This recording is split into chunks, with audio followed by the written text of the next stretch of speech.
Selamat siang pemirsa, senang sekali hari ini siang hari kembali menyapa Anda di Apa Kabar Indonesia Akhir Pekan kali ini bersama dengan saya Sally Alexandra dan juga Nadila Saleh di siang hari ini. Nadila, apa kabar?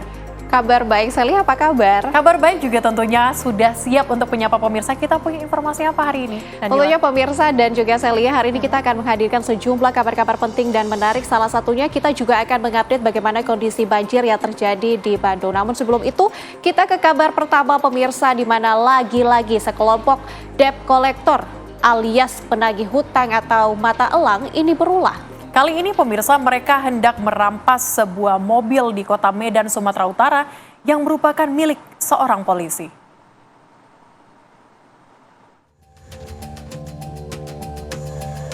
Teror preman berselubung penagih utang masih belum bisa diberantas di negeri ini. Mereka bahkan tak peduli jika targetnya adalah seorang polisi. Pak, pulang palsu ini, Pak. Yang ada urusannya. Maksudnya, Pak? Saya polisi. Mau Bapak polisi kenapa rupanya, Pak? Kenapa Apa rupanya? masalahnya? Yang Masalahnya bagus, apa? Iya, mobil mertua saya. Kenapa rupanya? Ini belum nggak di ACC loh, Pak. Ada urusan Kalau mungkin Bapak dia. seorang aparat, Nah, berarti Bapak nggak takut kan kita ke sana? Nggak takut punya- saya. Ayo kita ke ACC, Pak. Kalau memang seperti itu. takut. Nah, jadi Saya Ini beli. punya mertua Mertua kami, saya. punya orang tua saya. Orang tua saya, bukan saya yang nggak beli, bukan beli ini, saya. Pak. Kalau memang betul di Polisi Aceh ini pun tak berdaya di hadapan para penagih utang hingga percekcokan memanas.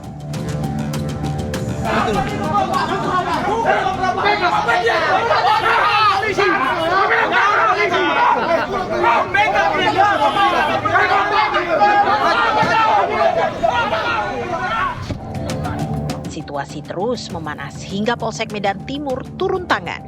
Itu pun belum menyelesaikan perkara. Siapa namanya? Siapa namanya, Bang? Sudah tidak kooperatif, Bapak tidak mau menghargai kami untuk keluar. Siapa namanya, Bang? seorang aparat, Gak apa-apa, mereka memprovokasi dari tadi. seorang aparat. Mereka memprovokasi. Bukan memprovokasi, tahu diri aja, hanya Terus itu aja. mereka Saya tahu diri. preman. Tahu diri ya. Ayo kita selesaikan di kantor. Usai ribut-ribut dengan debt collector hingga ban mobil mereka digembosi para pelaku, korban melaporkan kejadian tersebut ke Polrestabes Medan. Peristiwa ini terjadi pada Selasa lalu. Saat itu korban sedang berkendara di Jalan Sutomo, Medan Timur. Ngaku oknum kami dari ACC, nanya seperti itu. Lalu bertekaklah sama suami, singkat cerita bertekak sama suami saya. Saya juga nggak mau kalah, saya juga videoin gitu kan. Ya, mereka terus memprovokasi. Intinya mereka mau kami itu turun dari mobil. Tanya mau berbicara tentang kredit mobil orang tua kami tadi, ya. Karena kami nggak mau, cekcoklah di situ. Waktu polisi datang itu, karena kami bertahan di situ, karena kami nggak mau keluar, mereka sempat menggembosi mobil. Singkat cerita, biar kita merasa aman, kita ke kantor polisi terdekat untuk ya kita ngaman untuk pengaman untuk inilah untuk kita biar bisa aman, karena terus terang waktu itu kita nggak bisa berpikir jernih, kita nggak juga udah merasa terancam di situ. Peristiwa ini terjadi pada Selasa lalu. Saat itu korban sedang berkendara di Jalan Sutomo, Medan Timur. Tiba-tiba mereka dihadang sekelompok penagih utang. Mobil tersebut merupakan milik ibu korban yang meninggal setahun lalu. Saat itu mobil masih dicicil sang ibu dan ketika ia meninggal, keluarga melaporkan kematiannya pada leasing.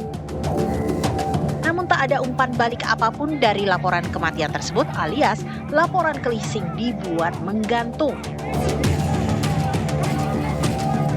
Tiba-tiba pada Selasa lalu, korban langsung dihadang sejumlah debt collector yang ingin membawa paksa mobil korban.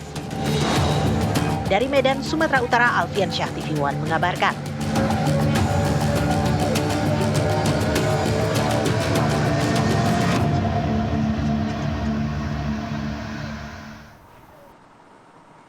Ya pemirsa, apa jadinya jika seorang anak pang ini terlalu sering dipalak oleh preman yang mengancam dengan pedang. Ini terjadi pemirsa dan akhirnya ini anak pang tersebut mengamuk.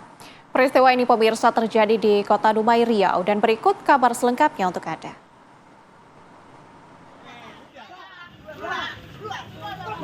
Gerombolan anak pang ini mengamuk di depan kantor security Taman Bukit Gelanggang, Kota Dumai setelah mengejar dua preman yang kerap memalak mereka.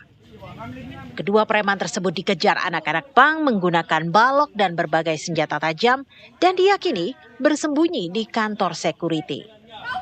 Resah digeruduk anak-anak pang, petugas security di pos itu pun langsung lapor Satpol PP yang kemudian mengamankan 18 anak pang, juga mengamankan 2 preman yang memalak anak-anak pang tersebut. Menurut anak-anak pang, kedua preman yang mereka kejar tak cuma memalak, tapi juga merampas uang hasil mengamen. Kami tadi ada sebagian lagi ngamen, Pak. Ada juga yang sebagian lagi makan. Jadi kami tiba-tiba abang tu nyorok maling. Datanglah kami ramai-ramai, ada yang bawa kayu, sama kulele, sama batu. Nah di situlah, Pak. Dia langsung abang tu lari ke pos. Yang bawa senjata tajam tadi siapa? Nggak tahu, Pak. Yang abang-abang berdua tu lah yang dalam. Tapi dari apa? Diancamnya kami pakai senjata tajam tadi, Pak. Langsung dibilangnya, yang kami bawa cuma kayunya sepanjang ini. Habis itu kulele. Kayu untuk apa? Itulah orang tu, Pak. Wah, orang tu kan bawa saja, Pak. Yang maling siapa? Hah? Yang abang itulah yang mau kena ambil duitnya. Jadi orang-orang kita. Iya. orang kami juga, Pak. Nah, Satpol PP kemudian menyerahkan kedua preman yang meneror anak-anak pang tersebut ke polisi. Dari Dumai, Riau, Amrizal, TV One mengabarkan.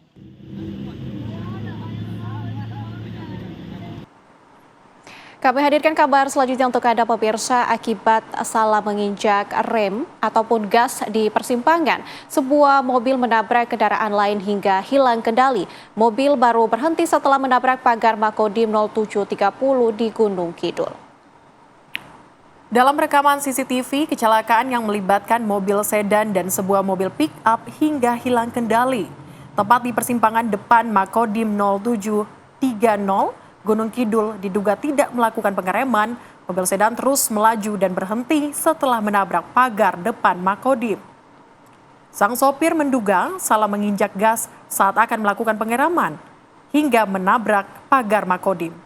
Kecelakaan mobil ini sudah dalam penanganan unit Gakum Polres Gunung Kidul.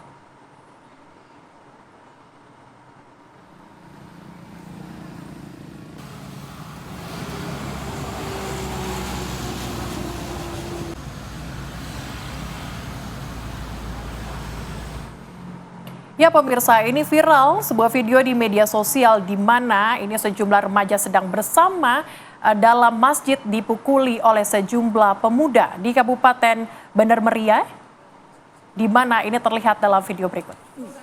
Dan pemirsa, inilah rekaman video yang viral di media sosial dengan durasi 45 detik. Diduga salah satu rekan pelaku melakukan penganiayaan terhadap sejumlah remaja yang sedang ngumpul di dalam Masjid Al-Muttaqin. Hingga saat ini pemirsa belum ada informasi pasti apa sebenarnya penyebab dari penganiayaan tersebut.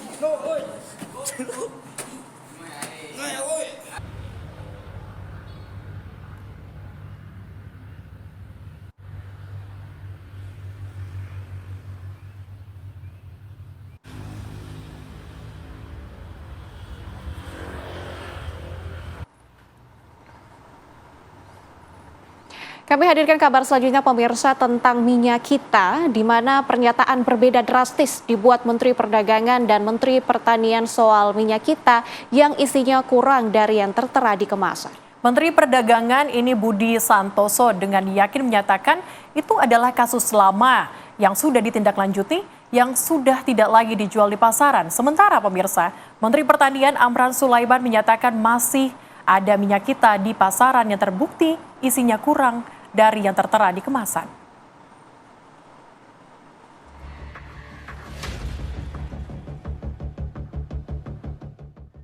Blunder antar menteri terjadi di kabinet pemerintahan Presiden Prabowo Subianto, yaitu dalam menyikapi keluhan masyarakat, minyak kita takarannya tidak sesuai dengan yang tertera pada kemasan. Isu berawal dari warganet yang mempertontonkan minyak goreng kemasan berlabel minyak kita, yang isinya ternyata hanya 750 ml. Padahal di kemasannya tertulis 1 liter atau 1000 ml.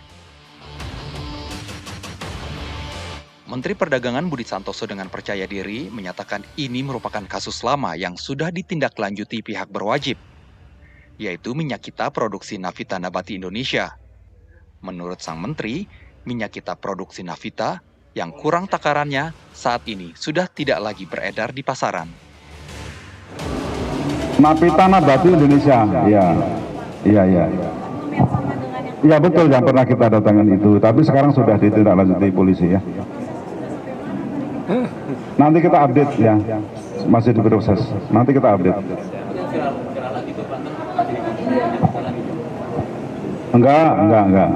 Nanti kita klarifikasi. Saya pikir ya kita klarifikasi di sini aja yang lain. Dan itu sudah nggak ada, sudah nggak beredar lagi. Ya yang lainnya normal, ya 1 liter normal, HET-nya 15.700. Ya. Yang lain 1 liter, ya dipastikan ya. Itu udah nggak, yang itu udah nggak beredar lagi. Ya. Gitu ya. Nggak ada masalah, aman. Yuk kita. Tapi, Menteri Pertanian Amran Sulaiman Sabtu 8 Maret 2025 masih menemukan minyak kita yang dijual di Pasar Lenteng Agung Jakarta Selatan yang isinya tidak sesuai dengan yang tertera pada kemasannya. Dan ini bukan minyak kita pabrikan PT Navita Nabati Indonesia, melainkan perusahaan yang lain lagi, PT Arta Eka Global Indonesia. Minyak kita dijual di atas HET. HET 15.700, tapi dijual 18.000. Kemudian isinya tidak cukup 1 liter, hanya 750 sampai 800 ml. Ini tidak cukup 1 liter.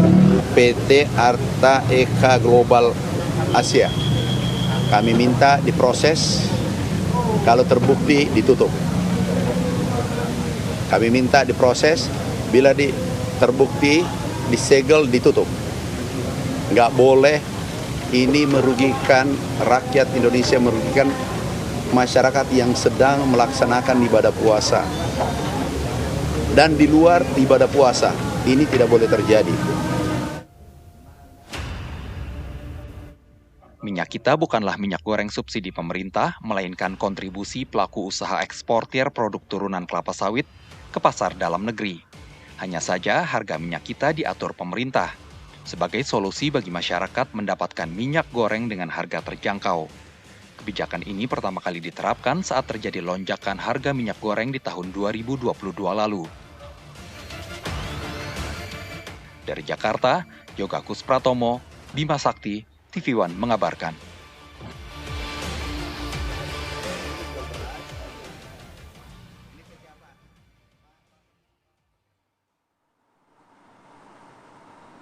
Nah Nadila, yang jadi pertanyaan kita saat ini adalah apakah minyak kita ini masih beredar di pasaran? Betul, Celia, ini menjadi pertanyaan kita semua ya. Untuk itu kita langsung saja tanyakan kepada rekan-rekan kita yang sudah siap mengabarkan dari sejumlah pasar. Ada rekan kami Yohanes Leonardo dari Pasar Klender dan juga rekan kami Cepi Kurnia dari Pasar Kosambi di Bandung. Kita akan cari tahu dulu dari Pasar Kosambi bersama dengan rekan kami Cepi Kurnia. Cepi, apakah masih ada kondisi yang telah kami sebutkan tadi di pasaran di sana, Cepi? Ya, baik Nadila, Celia, dan Tum Setitiwan. Siang ini saya sedang berada di Pasar Kosambi, di salah satu toko sembako atau di toko penjual minyak goreng di wilayah Pasar Kosambi. Memang terpantau tadi sejak pagi sampai siang ini, tadi saya tanyakan kepada para pedagang untuk minyak kita sendiri, ini memang pasokannya cukup sulit untuk didapat mengingat harganya cukup tinggi di distributor sendiri. Memang untuk mereka mendapatkan minyak kita dengan harga tinggi itu bisa didapat di distributor namun tidak di Bulog, dan mereka para pedagang sendiri terpaksa menjual di harga eceran tertinggi yaitu 15.700 dan dijual sementara ini sekitar Rp18.000 per liternya. Memang untuk minyak 1 liter ini tidak semua pedagang di Pasar Kosambi ini memiliki, hanya beberapa saja di Pasar Kosambi ini memiliki kemasan 1 liter, dan memang untuk kemasan 1 liter ini sulit didapat, dan sejauh ini memang terkait dengan viralnya kemasan minyak kita botol yang kemarin disidak oleh Menteri Pertanian Andi Arman Sulaiman bahwa takarannya kurang. Sejauh ini memang di Pasar Kosambi ini belum ditemukan karena memang pedagang sendiri belum mencoba untuk menakar sendiri dari kemasan minyak kita sendiri. Namun sejauh ini memang untuk pembelian sendiri, Celia dan Nadila, para pedagang sendiri sulit mendapatkan minyak kita ini dari Bulog, mengingat ada syarat yang harus diberlakukan oleh para pedagang untuk mendapatkan minyak kita ini, yaitu salah satunya memiliki NPWP. Dan itu juga tidak semuanya pedagang yang ada di Pasar Kosambi ini ditawarkan, hanya beberapa pedagang atau di agen sini yang mendapatkan minyak kita, sehingga itu yang menyebabkan harga eceran tertinggi di pasar tradisional, khususnya di Pasar Kosambi yang ada di Kota Bandung sendiri tidak sesuai dengan harga eceran. Rata-rata di sini dijual sekitar Rp18.000, padahal harga ecerannya sendiri menurut ketentuan pemerintah itu sekitar 15.700, dan ini berharap para pedagang dan konsumen atau pembeli sendiri, pemerintah hadir untuk mengembalikan harga eceran tertinggi yaitu 15.700 agar para pedagang sendiri bisa menjual kepada konsumen tidak terlalu mahal. Dan juga memang terkait dengan isu kemarin Menteri Pertanian yang menemukan takaran yang tidak sesuai, para pedagang dan pembeli di sini berharap agar pemerintah serius menangani persoalan minyak kita yang memang kembali saat ini disorot oleh beberapa pihak. Begitu Celia dan Nadila. Oke, baik. Tampaknya kalau di Pasar Kosambi ini masih belum dicek begitu ya oleh para pedagang dan juga lumayan langka. Tapi harganya tuh di atas harga eceran tinggi. Kita coba bergeser ke Jakarta, ada di Pasar Klender, ada Yohanes Leonardo. Ardo, apakah Anda juga mengecek di sana apakah memang minyak kita yang beredar ini sudah sesuai ataupun juga harganya berapa di sana? Silakan. Saya lihat Nadila menjawab pertanyaan yang Anda lemparkan sejak tadi di studio terkait seperti apa penjualan minyak kita di lapangan. Dan kami di sini penasaran, selain dengan harga eceran tertinggi tadi yang sempat dipaparkan juga rekan kami di Bandung, namun kami juga akan mempertanyakan kemudian dan menelusuri apakah ukurannya sudah sesuai dengan kapasitas 1000 ml atau 1 liter, atau justru di bawah itu seperti dilakukan oleh Menteri Amran Sulaiman. Dan untuk menjawab pertanyaan tersebut, saya sudah menyiapkan gelas takar dengan takaran 1000 mililiter untuk kemudian memastikan apakah memang minyak kita yang disajikan yang dijual di Pasar Klender ini apakah sesuai dengan temuan Menteri Amran atau justru seperti klaim dari Menteri Perdagangan Budi Santoso. Mari ikuti penelusuran kami di salah satu pasar, di salah satu warung di Pasar Klender, Jakarta Timur. Selamat siang, Ci. Assalamualaikum. Selamat siang. Ci, saya Ardo, Ci. Oke. Dari TV. Melda. Cimelda, ini saya mau nyari minyak kita, ada nggak Ci? Yang Ada nih, kebetulan yang botol, tapi kita adanya. Ya, botol. Ada yang botol dari PT Arta Eka Global Asia. Nah, ini berapa Ci harga Ci? Saya ecer di 18.000. Harganya 18.000. Oke, aku beli ya Ci satu. Boleh. Tapi aku mau minta izin sambil kita ngobrol-ngobrol. Aku mau ngukur sendiri di sini. Oh, oke, boleh. Oke. Kebetulan biar kita juga tahu, biar saya juga tahu. Oke, boleh Ci. Kita periksa langsung. Ini pemirsa ada minyak kita yang diproduksi oleh PT Arta Eka Global Asia. Bisa dilihat di layar kaca Anda dan langsung kita bongkar ya Ci ya. Boleh. Ci, sambil ngobrol-ngobrol Ci. Boleh. Ini harganya 18.000 berarti. Betul. Nah, ini tapi di atas harga eceran Ci. Gimana tuh Ci penjelasannya? Kalau ditulis di head itu 15.700, kita nggak bisa jual harga segitu. Karena kita dapat dari agen aja jauh di atas itu. Modal aja terus terang saya buka-bukaan ya, modal itu sekitar di 16.700. Kadang-kadang di 17.000 kalau lagi langka gitu ya. Lebih tinggi, gimana kita nggak ngecer di 18? Itu 18 kalau saya ngecer ke pengguna ya. Kalau buat orang jual lagi saya cuma ambil 500, biasa 17,5. Oh, jadi emang dari sananya udah lumayan tinggi ya Ci ya? Betul. Nah, nih pemirsa saya sambil tuang minyak kita dari yang produksi oleh PT Arta Eka Global Asia yang kalau kata pemerintah nih kemarin dari Menteri Pertanian akan menindak tegas perusahaan-perusahaan nakal yang mempermainkan takaran dari minyak kita sendiri. Dan ini dari takaran 1000 liter bisa dilihat ternyata memang di bawah 1000 ml maksud kami ya, di 1 liter. Jadi takaran bulatan paling atas itu 1000 ml, sementara ini hanya sekitar 800 ml. Nah, ini bisa kita lihat ya pemirsa, minyaknya habis hanya sekitar 800 ml. Dan seperti yang tadi disampaikan juga oleh Bu Melda bahwa untuk harganya sendiri kenapa kemudian di harga di atas harga eceran tertinggi atau HET-nya di 18.000 karena memang yang diterima di pasar di lapangan sendiri itu sudah di atas dari harga eceran tertinggi, artinya bisa jadi ada dugaan permainan di tingkatan rantai pembelian di atasnya. Nah, berikut juga dari temuan Menteri Pertanian kemarin Amran Sulaiman nampaknya masih terbukti di Pasar Klender Jakarta Timur meskipun kemarin Menteri Amran juga sudah melakukan pengecekan. Nah ini kalau seperti ini dari Bu Melda sendiri kan ini udah harganya di atas, terus kemudian juga ternyata ukuran di sini ada yang sempat ngeluh nggak Bu kemarin Bu?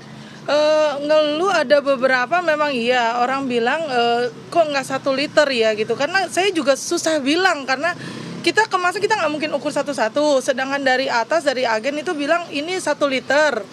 Ya seperti tertera di sini juga kan per liter nih. Betul. Jadi identik kan orang curi ini 1 liter gitu kan. Kalau dengan kayak gini terus terang saya juga merasa tertipu. Karena kita bayar kan buat harga 1 liter.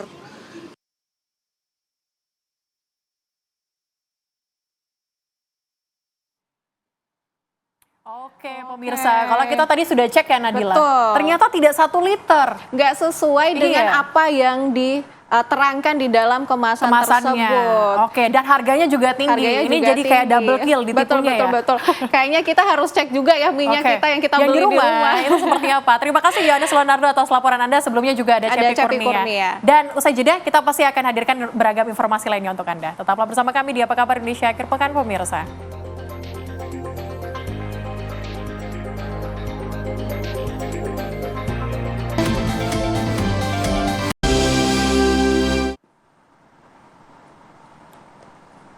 Anda masih bersama kami di Apa Kabar Indonesia Akhir Pekan. Pemirsa, pada bulan Ramadan masih ada pengemudi ugal-ugalan yang merugikan. Di Purworejo, Jawa Tengah, seorang remaja pengendara motor balap liar diduga dalam kondisi mabuk menabrak gerobak penjual makanan. Sedangkan pemirsa di Garut, Jawa Barat, pengemudi angkutan umum ugal-ugalan menabrak sebuah warung takjil.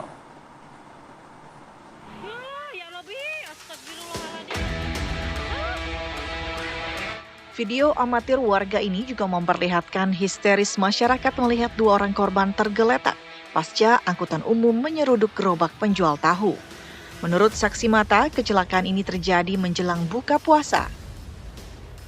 Angkutan umum berwarna kuning ini melaju kencang dari arah Limbangan menuju Selawi.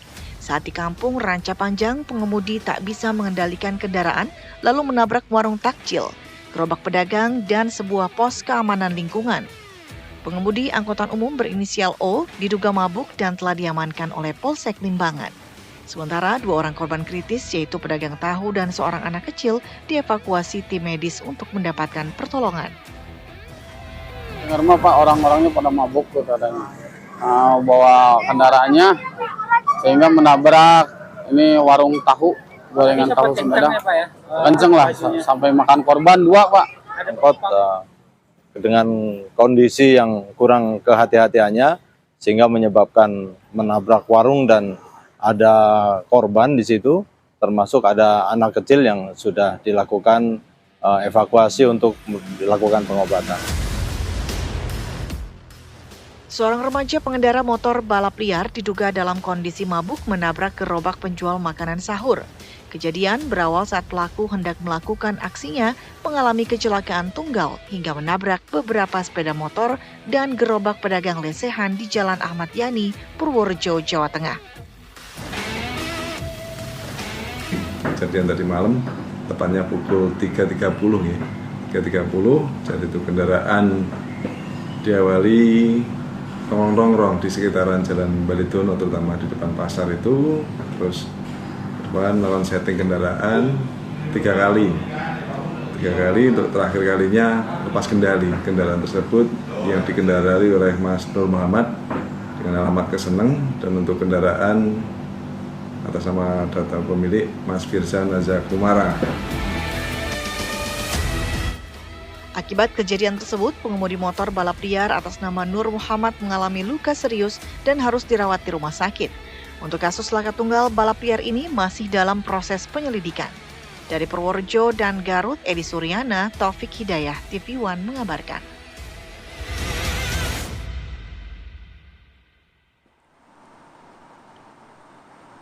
Pemirsa, kita hadirkan informasi lainnya untuk Anda, kali ini dari Palembang, di mana merasa terancam oleh tetangga yang berniat mau membakar rumahnya dipicu permasalahan hutang piutang ini. Iya, kemudian ini seorang ibu rumah tangga melapor ke Polrestabes Palembang untuk mencari perlindungan.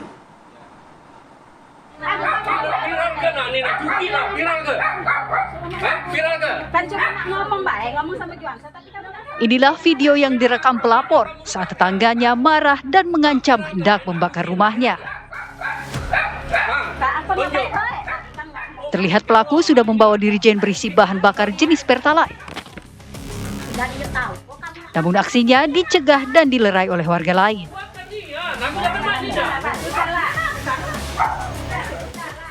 Takut akan ancaman pelaku, Apriani 27 tahun warga Kimorogan, Kertapati, Palembang melapor ke Polrestabes Palembang. Dalam laporan tersebut, Apriani menjelaskan permasalahan hutang piutang antara dirinya dan pelaku. Apriani membenarkan jika ia memiliki hutang kepada istri pelaku sebesar 50 juta rupiah, namun sudah dibayarkan sebesar 39 juta rupiah. Saat kejadian, istri pelaku menagih sisa hutang sebesar 11 juta, namun Apriani belum mampu membayar. Hal inilah yang kemudian menyulut kemarahan pelaku JK dan mengancam hendak membakar rumah Apriani. Lapor pengancaman, Kak. Pengancaman macam mana cerita tuh? Pengancaman nak bakar rumahku. Macam mana bisa dia nak bakar rumah cerita? Dia aku nagih hutang. Aku tuh 50 juta, aku bayar 39, sisa 11 juta lagi. Terus? Tiba-tiba lakinya ini datang ke rumahku. Bawa jerigen. Langsung ngancam-ngancam mertua aku, pegawai aku diancam di dalam. Iya. Ya aku tedok. Terus? Tedok tadi bisa dilerai oleh pegawai aku, oleh kakak ipar aku, mertua aku. Nak bakar rumah tadi tuh. Polisi akan menindaklanjuti laporan pengancaman dan perbuatan tidak menyenangkan dari pelapor. Dari Palembang, Sumatera Selatan, Febriansyah, TV One mengabarkan.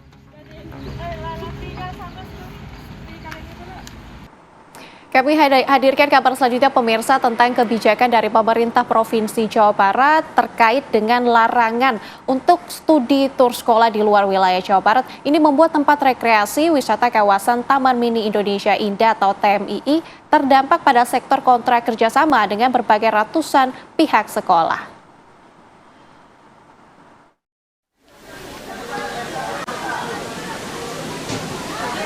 Dampak dari adanya surat edaran atau SE nomor 64/PK 01 Kesra yang diedarkan oleh pemerintah Provinsi Wilayah Jawa Barat membuat kawasan wisata Taman Mini Indonesia Indah mengalami ratusan pembatalan kontrak kerjasama dengan pihak sekolah.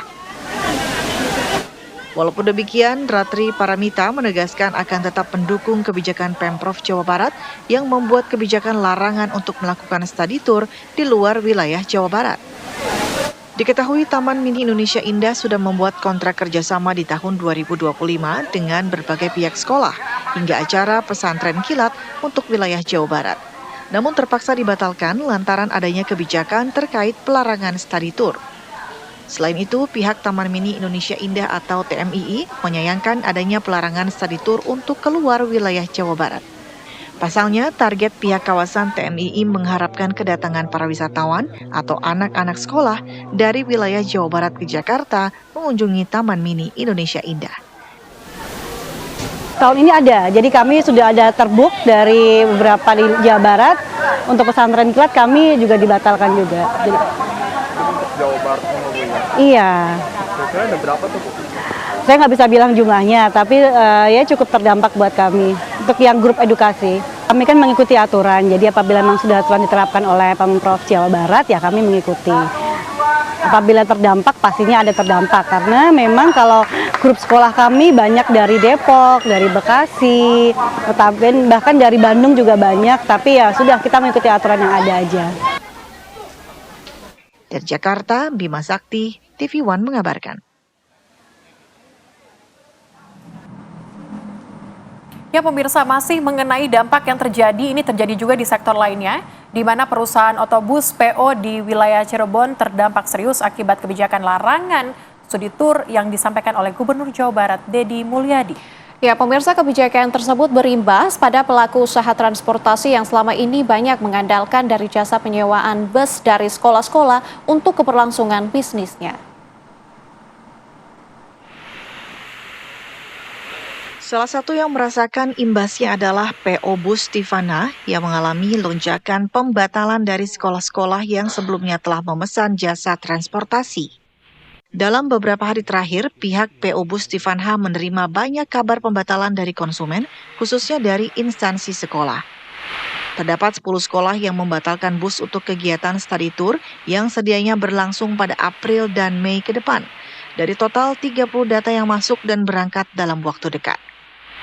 Selain membatalkan perjalanan, beberapa sekolah juga mengubah tujuan wisata. Yang sebelumnya merencanakan perjalanan ke Jawa Tengah atau Jawa Timur, kini memilih destinasi wisata dalam kota atau dalam Provinsi Jawa Barat. Dengan banyaknya pembatalan, PO Bus Tivana yang memiliki 13 armada ini harus menyusun strategi baru agar tetap bisa bertahan. Dengan adanya larangan study tour ini, pihak PO Bus Tivana mengalami kerugian sebanyak 50%. Dalam waktu beberapa hari kemarin cukup banyak kabar atau berita cancel dari pihak konsumen, khususnya di instansi sekolah. Ada beberapa sekolah yang membatalkan kegiatannya mereka di bulan-bulan April dan di bulan Mei. Ada juga yang merubah kota tujuan, jadi yang tadinya mungkin ke wilayah Jawa Tengah dan Jawa Timur, mereka ganti ke dalam kota dan dalam provinsi. Sementara itu, pihak Tivana menjelaskan bahwa dalam kebijakan perusahaan, uang muka atau DP yang sudah dibayarkan tidak bisa dikembalikan apabila melakukan pembatalan secara mendadak. Dari Cirebon, Jawa Barat, Ervan Septiawan, TV One mengabarkan.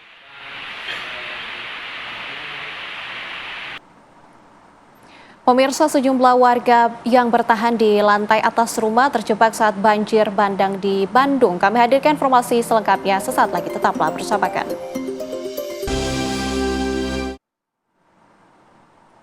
Anda masih bersama kami pemirsa di Apa Kabar Indonesia Akhir Pekan.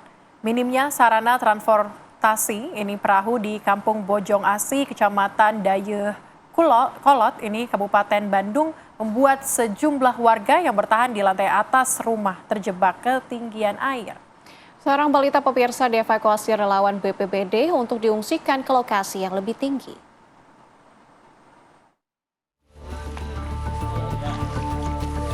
Banjir yang menggenangi ribuan rumah di Kecamatan Balai Endah, Bojong Soang, dan Dayeuh Kolot membuat warga korban banjir yang bertahan dalam gang terlantar karena minimnya fasilitas perahu hingga warga yang rumahnya terendam menjadi terisolasi. Minimnya bantuan perahu karet dari pemerintah membuat sejumlah warga harus menunggu lama dan bergantian menyewa jatah perahu yang melewati rumah mereka. Beberapa warga terpaksa mengungsi ke rumah keluarga mereka. Sepinggang segini di rumah. Terus sekarang di bawah keluarga mah udah itu bala kerendam kerendam semua barang-barang sekarang. Iya. Oh, sekarang mengungsi. Iya, muka anak Kerancaekek. Kerancaekek. Iya. Kondisi banjir juga masih terjadi di Kelurahan Ranca Bolang, Kecamatan Gede Bage, Kota Bandung, dan Darwati Rancasari. Tidak hanya permukiman dan fasilitas umum yang terendam, ruas Jalan Ranca Bolang yang menghubungkan Kota Bandung dan Kabupaten Bandung pun ikut terendam. Tidak sedikit pengendara roda 2 yang memaksa menerobos genangan banjir mengalami mati mesin. Malah makin naik ini air, semakin tinggi. Tadinya hanya semata kaki, sekarang udah sampai lutut. Oh, itu bukannya kebanjiran lagi, cah orang Sunda mah. Tapi udah ada bantuan Pak dari pemerintah? Alhamdulillah belum ada penengokan, apalagi bantuan. Warga mengaku penyebab banjir diduga luapan sungai Cinambo dan juga saluran pembuangan air yang tertutup proyek Exit Tol Gede Bage. Dari Bandung, Jawa Barat, Endra Kusuma, Cepi Kurnia, TV One mengabarkan.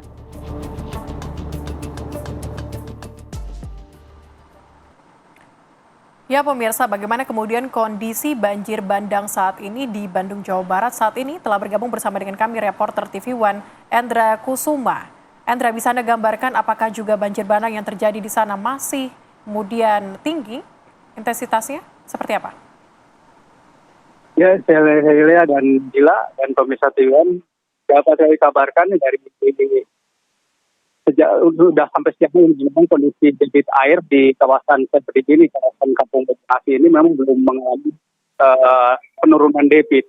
Hanya hampir sekitar 5 cm kalau saya lihat tadi yaitu penurunannya, dan sejauh ini pun memang membuat jumlah warga pun yang tadinya tidak mengungsi sekarang pun sudah mulai datang ke jumlah pengungsian di 3 titik ini kemungkinan. Untuk kawasan Bojongasi atau Dayakolot ini ada sekitar 3 titik di pengungsi, dan di kantor balai desa, di gedung serbaguna, dan di kawasan di gedung bulu tangkis, itu di gedung bulu tangkis, di kawasan di gereja juga. Dan hampir sekitar 53 kakak ini sejumlah warga pun secara tahap mulai mengungsi karena kondisi ketinggian air ini memang tidak menjadi makin sulit. Kelihatannya ini tetap bertahan di kondisi sekitar 50 sampai hingga 1 meter setengah. Dan untuk dampak dari ketinggian air itu pun membuat warga yang bertahan, terutama di lantai 2 ini memang dari siang sampai ke hampir ke jelang sore ini berupaya untuk menerobos air, menunggu perahu untuk mencari bisa menemukan puasa, dan beberapa warga pun kesulitan untuk memperoleh air bersih. Dan sejauh ini memang kalau dilihat dari pompa air yang mereka pakai dan listrik yang semuanya mulai dipadamkan, dan di sini membuat pasokan air bersih ataupun gas LPG yang 3 kilo yang di kawasan warga di Bojongasi ini memang sudah mulai sulit untuk didapat. Dan dapat ditambahkan juga dan juga untuk ruas jalur yang ada di kawasan Dayakolot yang menghubungkan antara kota Balai Endah, kota Bandung maupun ke Buah Batu, Muti Soang, sejauh ini memang masih terendam hampir sekitar 40 cm, dan kondisi ini membuat arus kendaraan beralih ke kawasan ke daerah Ciparai, dan itu membuat kemacetan yang cukup panjang di kawasan tersebut. Mungkin itu yang dapat kami kabarkan sementara waktu. Iya, Hendra, jika kami lihat dari lokasi Anda ini nampaknya ketinggian air masih sangat tinggi. Apakah kondisi ini juga terjadi di wilayah lainnya atau seperti apa, Hendra?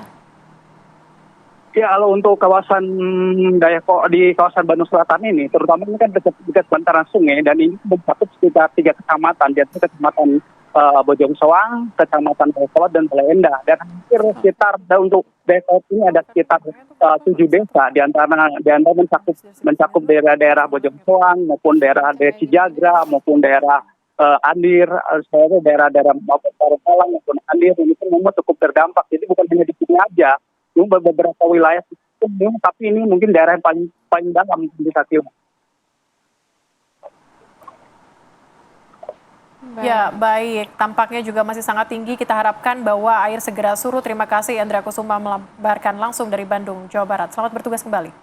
Kami hadirkan kabar selanjutnya, pemirsa. Banjir luapan Kali Bekasi yang melanda perumahan Pondok Gede Permai, Jatiasi, Bekasi, Jawa Barat telah sepenuhnya surut.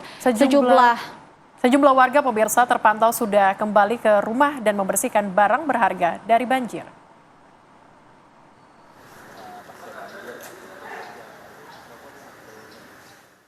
Meski lumpur dan air yang menggenangi rumah berhasil dikeluarkan, namun saat ini warga menghadapi tantangan pasca banjir, termasuk pembersihan lumpur dan sampah yang tersisa. Terpantau banyak barang berharga warga yang tidak dapat diselamatkan dan harus rela untuk dibuang karena sudah tidak dapat diselamatkan lagi dan dipenuhi lumpur. Lalu bagaimana kegiatan warga pasca banjir setinggi 3 meter di Pondok Gede Permai, Jatiasi, Bekasi? Berikut laporan reporter Ikra Anggana dan juru kamera Wahyudin Justin. Pemirsa, 4 hari sudah berlalu banjir yang melanda perumahan di Pondok Gede Permai, Kecamatan Jati Asih, Kota Bekasi Selatan, Jawa Barat ini terjadi. Sekitar 3-4 meter tumpukan lumpur dan barang-barang yang hanyut terbawa banjir ini masih berserakan di sekitar perumahan warga. Saat ini saya tengah berada di lokasi kejadian, di mana pada saat itu kita mengingat bersama bahwa banjir melanda pemukiman warga dan tingginya lebih daripada biasanya, bisa sampai 3 hingga 4 meter. Bahkan waktu itu kita ingat bersama bahwa penyelamatan korban, evakuasi korban ini harus dilakukan oleh perahu karet. Dan saat ini inilah situasi terkini bagaimana warga tengah melakukan aktivitas untuk membersihkan rumahnya daripada sisa-sisa lumpur yang masih terjebak di dalam rumah akibat banjir pada saat itu. Pemirsa, namun untuk menjelaskan situasi yang ada di Komplek Pondok Gede Permai ini, saya tidak akan sendiri, saya akan mengajak Anda berbincang dengan Ketua RT di sini. Kita akan mengetahui lebih jauh bersama sebenarnya bagaimana aktivitas warga, apa saja yang masih dibutuhkan oleh warga ini daripada kejadian banjir pada beberapa hari kemarin. Selamat pagi Pak, dengan Pak siapa Pak izin? Pak Wiknyo, Ketua RT 06 RW 10, Kelurahan Jatirasa, Kecamatan Jatiasi. Pak, ini bisa dijelasin nggak sih Pak, pasca terjadinya ini sekarang aktivitas warga ngapain aja, dan kita boleh nggak sih Pak, Bapak ngajak saya dan juga tim TV One untuk melihat situasi terkini pasca banjir? Sekali gitu. Saya senang sekali apabila dari tim TV One memang mau meninjau lokasi yang pasca banjir. Karena memang ini banjirnya cukup parah sekali dibandingkan tahun 2020 sampai sekarang tahun 2004. Itulah dengan ketinggian air di dalam rumah kurang lebih sampai 6 meter. Nah, jadi semua barang-barang yang ada di rumah, baik itu kasur, lemari, dan yang lainnya, semuanya memang habis semua. Nah, kita harus benar-benar membutuhkan truk sampah lah secepat mungkin, karena kalau udah lebih dari 3 hari 4 hari, kita kemungkinan tuh bau Pak. Bau gitu kan, baunya, bau bangkai, bau belatung, segala semua itu. Nah itu yang bikin nambah orang lama sakit lagi, kalau memang nggak segera ditindaklanjutin seperti itu. Segera dibantu oleh pemerintah. Iya, betul. Terima kasih Pak Wagyo. Kita lihat-lihat sebentar ya Pak di sini, situasi di sini. Makasih Pak. Pemirsa, saya selain mewawancara Pak RT di sini, saya juga akan mencoba mewawancarai warga bagaimana aktivitas warga pasca banjir terjadi. Dan saat ini di hari ke-5 ini, apa saja yang sudah dilakukan agar rumah para warga juga sudah dibersihkan seperti itu ya. Baik, kita akan lihat bersama pemirsa, ini juga ada salah satu warga yang sedang membersihkan area benda miliknya. Ini ada tempat bermain anak nampaknya. Jadi tinggal untuk makannya kali ya. Tapi sumbangan emang belum masuk sih, sumbangan belum. Minimal untuk orang yang berpuasa adalah ya itu. Karena kami kan melakukan puasa ya. Itu aja harapan yang terbaik untuk sehat semuanya. Bu Tati. Bu Tati, kami turut prihatin, tapi tetap semangat Ibu untuk bersih-bersih. Semoga kita segera mendapatkan jawaban lebih baik lagi Bu ya dari peran bantuan pemerintah Ibu. Mari Ibu, terima kasih atas waktunya. Ya, pemirsa, itu tadi wawancara saya bersama salah satu warga yang rumahnya ini terdampak di Komplek Pondok Gede Permai di Kecamatan Jati Asih, Kota Bekasi, Jawa Barat. Di mana ini seluruh warga ini berupaya untuk membersihkan area rumahnya yang rata-rata ini terendam pemirsa, karena ketinggian air yang sangat tinggi, dan mereka ini barang-barang mereka ini yang di bawah ini khususnya kemasukan air dan juga lumpur. Dan memang sejumlah aktivitas terus dilakukan untuk membersihkan rumah agar kembali nyaman dan kembali normal seperti sedia kala.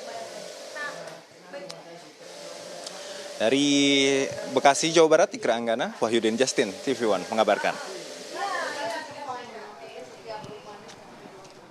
Pemirsa, seorang suami tidak peduli atas musibah pada anak dan istrinya yang ditemukan tewas dalam kondisi berpelukan. Kami akan hadirkan informasi selengkapnya usai jeda.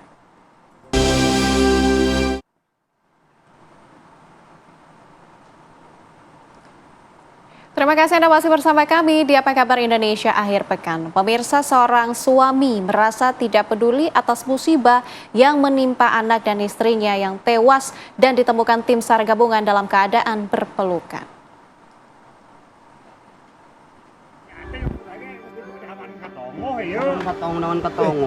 Parah, ente mah parah. Aang warga Gumelar, Palabuhan Ratu ini nyaris diamung massa. Pemajikan sia, anak sia, satu lain.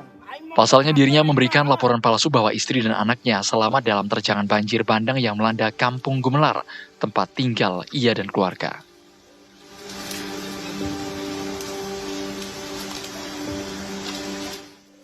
Kenyataannya, istrinya bernama Zahra 40 tahun dan anaknya bernama Nurul yang masih berusia 3 tahun ditemukan tim SAR gabungan di bawah reruntuhan rumahnya saat banjir menerjang kawasan itu.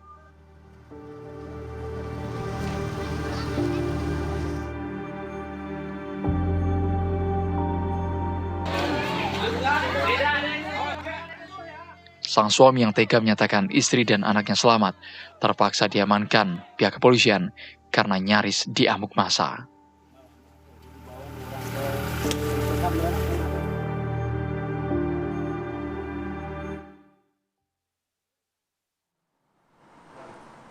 Pemirsa, kita hadirkan informasi lainnya untuk Anda, di mana tak cuma lahan aset Pemprov Jawa Barat yang terdampak penertiban kawasan resapan air di Cisarua, Kabupaten Bogor. Sejumlah villa yang melanggar izin tata ruang juga ditertibkan Kementerian Kehutanan dan Kementerian ATR BPN.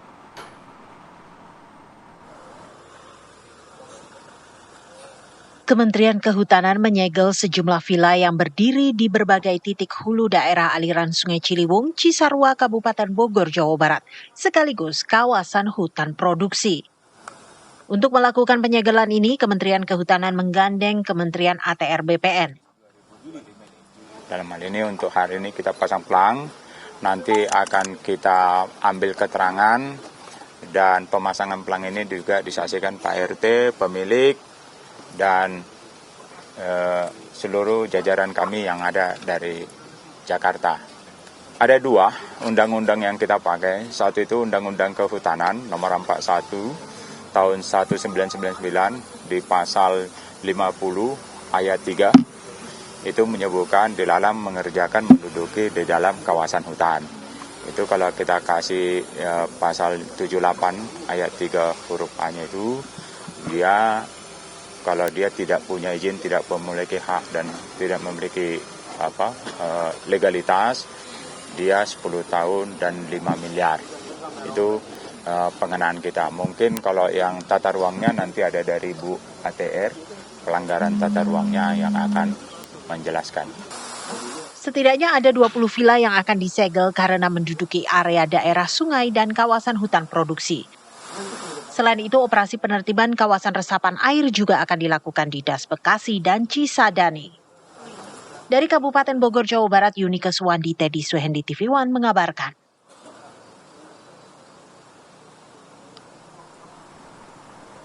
Ya pemirsa, ada 2 titik lokasi yang ditertibkan oleh pemerintah, yaitu di daerah wisata dan juga di area peristirahatan ataupun villa-villa. Kita akan mengupdate bagaimana situasi di sana bersama dengan rekan-rekan kami. Ada Eko Hadi yang saat ini berada di lokasi wisata, kemudian rekan kami Yunike yang berada di tempat peristirahatan. Kita akan menuju ke rekan kami Yunike terlebih dahulu. Yunike, bagaimana situasi di sana?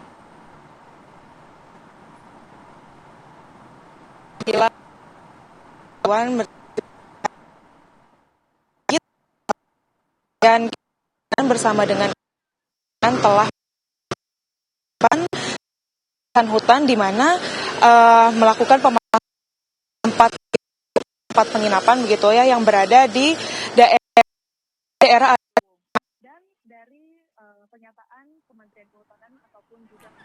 Baik, kita langsung saja untuk bergeser pemirsa, kita akan perbaiki komunikasi bersama dengan Yunike Suwandi di sana di Ibis Fantasy Park. Sudah ada rekan kami Eko Hadi akan mengabarkan untuk Anda. Eko Hadi, bagaimana situasi di sana? Apakah memang sudah selesai dilakukan pembongkaran? Silakan. Baik, untuk hari ini atau di hari siang ini kurang lebih sudah 3 bangunan yang dibongkar oleh petugas yang bertugas di sini, yaitu dari Satpol PP Provinsi Jawa Barat. 2 bangunan sudah habis rata dengan tanah dan 1 bangunan saat ini dalam tahap proses perubuhan. Mengapa agak lama? Karena memang terkendala beberapa hal, seperti halnya bangunan yang memiliki lantai lebih dari 2, ada yang 2 hingga 3, kemudian kontur tanah yang cukup miring, dan bahkan kadang cuaca pun menjadi kendala dalam proses pembongkaran. Seperti yang di belakang saya saat ini adalah hasil dari pembongkaran yang dilakukan sejak 2 hari yang lalu. Ada 2 bangunan di situ yang tadinya cukup besar juga, kemudian dibantu oleh sekitar 2 hingga 3 kendaraan alat berat.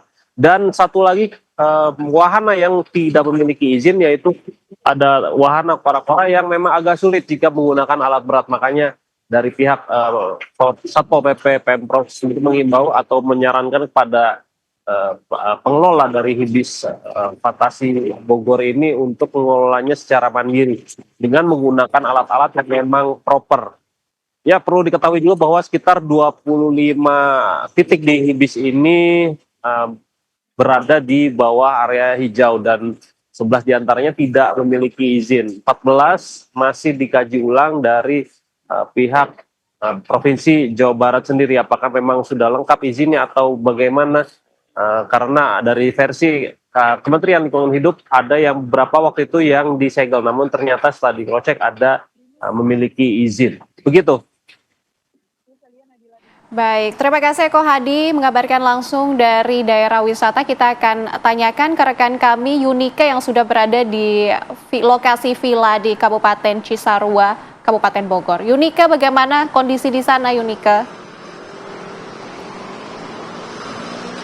Ya, selamat siang Nadila dan juga pemirsa TV One.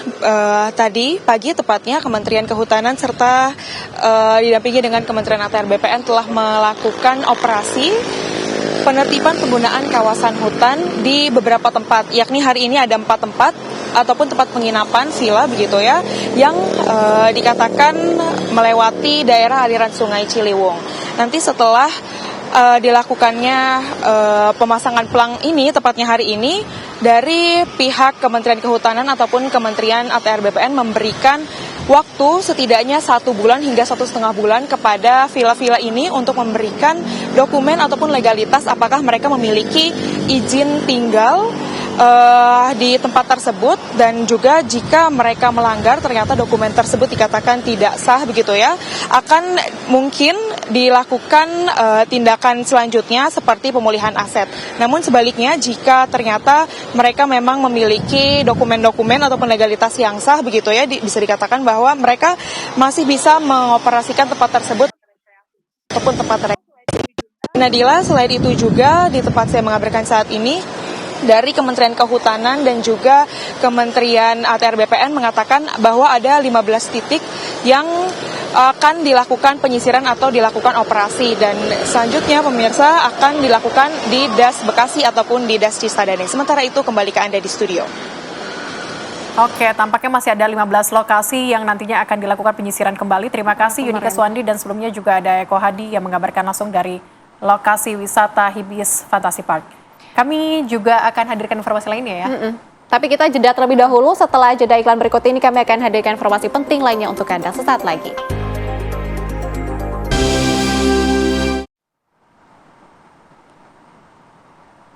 Masih bersama kami pemirsa di Apa Kabar Indonesia Akhir Pekan.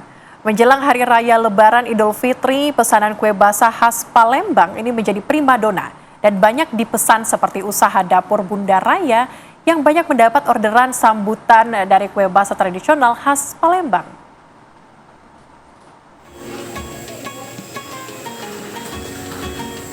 Kue basah khas Palembang kembali menjadi primadona menjelang perayaan Hari Lebaran, seperti yang dirasakan oleh pengusaha kuliner Dapur Bunda Raya yang terletak di Jalan Letan Jaimas Cinde, Palembang. Mereka kebanjiran orderan pembuatan kue basah khas Palembang. Warga dari luar Pulau Sumatera pun banyak memesan hampers unik untuk Lebaran. Tahun ini, minat konsumen terhadap hampers yang berisi kue basah khas Palembang meningkat. Beragam varian hampers ditawarkan oleh Dapur Bunda Raya. Kelezatan dan keunikan hampers ini menjadi daya tarik tersendiri bagi pelanggan, terutama yang berasal dari luar Sumatera Selatan. Yus Elisa, pemilik Dapur Bunda Raya, sempat membagikan tips dan trik dalam membuat kue basah khas Palembang yang banyak dipesan oleh pelanggan, seperti kue maksuba, lapis kojo, engkak ketan, makjola, dan 8 jam. Ini yang paling laris ini kue apa di Palembang ini? Makjola. Makjola. Maksuba, kojo, lapis. Itu 3 macam kue dalam satu loyang. Itu murni dari apa, maksudnya itu inovasi dari kita ya? Ya, karena kue itu dari kita orang tahu, jadi penasaran. Kebanyakan makjola sama 4 macam itu, 4 varian dalam satu paket. Oke. Untuk Lebaran kali ini, Dapur Bunda Raya berinovasi menyajikan hampers yang banyak pilihan kue yang bervariasi, sesuai kebutuhan dan keinginan pelanggan, pecinta kue tradisional khas Palembang. Dari Palembang, Sumatera Selatan, Febriansyah, TV One mengabarkan.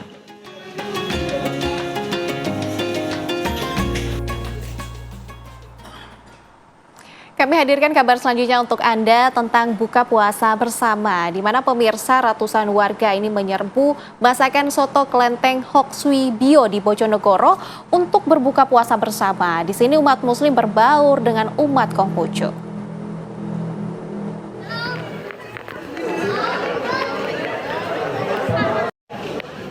Ratusan warga menyerbu masakan soto kelenteng Hok Sui Bio Bojonegoro yang berlokasi di Jalan Jaksa Agung Suprapto, Kelurahan Karangpacar, Kecamatan Bojonegoro Kota. Sebelum beduk maghrib, warga mulai berdatangan ke halaman kelenteng Hok Sui Bio, tempat ibadah Tridharma. Umat Muslim berbaur dengan warga keturunan Tionghoa umat Konghucu. Bentar antrian. Ingin merasakan sesuatu yang berbeda gitu. Jadi mungkin gimana ya kalau buka puasa lintas agama gitu rasanya gimana? Ternyata luar biasa ya, semangatnya di sini juga luar biasa. Apa yang mungkin yang dimaksud luar biasa sendiri yang ingin dimaknai apa? Toleransinya sih ya Kak. Jadi tanpa membeda-bedakan yang pastinya dan juga saling menghargai yang pasti memberikan hormat kepada sesama penduduk Bojonegoro, yang pasti sesama manusia, kita saling menghormati sama makhluknya Tuhan, khususnya umat Muslim. Kita kan konsepnya bersaudara. Kalau dalam agama Konghucu di 4 penjuru samudera adalah saudara. Buka puasa bersama antara umat Konghucu dan Muslim ini menjadi agenda tradisi untuk menjaga kerukunan serta menumbuhkan rasa toleransi antar agama. Dari Bojonegoro, Jawa Timur, Dewi Rina Handayani, TV One mengabarkan. Pemirsa, kami harus jeda terlebih dahulu. Saya jeda, kami akan hadirkan informasi lainnya untuk Anda. Tetaplah bersama kami.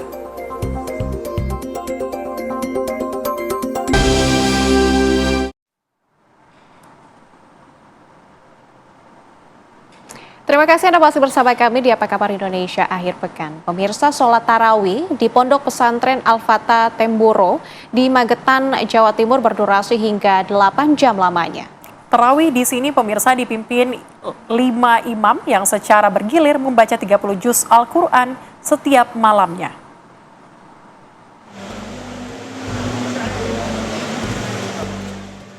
Salat tarawih adalah ibadah khusus bulan Ramadan karena tidak bisa dilaksanakan selain pada bulan puasa.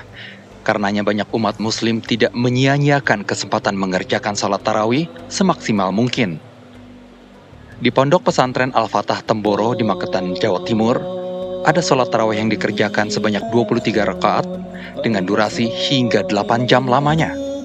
Ini karena setiap malamnya bacaan salat tarawih di sini lengkap 30 juz Al-Quran atau menghatamkan seluruh Al-Quran. Alhamdulillah sini Sri Lanka tidak ada 30 juz. Sini 30 juz langsung. Sana ada 1 juz. Sini 30 juz, saya senang. Masalah sudah maghrib mulai sampai sahur. Ini istri semua sini senang. Ikut juga istri? Iya, semua. Ini anak ikut 30 ini gimana? Ada rasa lelah, capek, ngantuk ada nggak? Sedikit istirahat bisa, capek ada, sedikit istirahat, nanti bangun salat bisa. Mereka yang menjadi imam di sini adalah para santri penghafal Al-Quran atau hafiz. Hafalannya yang kuat, terus yang kedua memang dari fisik siap untuk jadi imam, karena memang dipilih yang betul-betul siap. Jadi memang harus hafid Quran ini ya? Iya, wajib.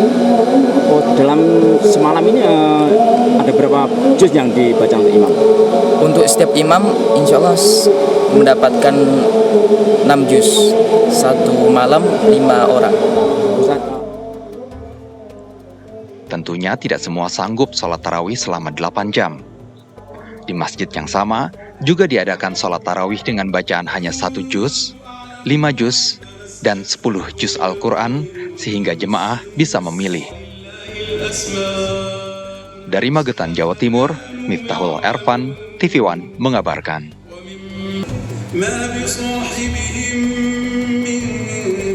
Pemirsa, informasi tadi sekaligus menutup jumpa kita di Apa Kabar Indonesia akhir pekan. Kali ini saya Sally Alexandra. Dan saya Nadila Saleh mewakili kru yang bertugas pamit undur diri. Terima kasih atas perhatian Anda. Sampai jumpa pemirsa.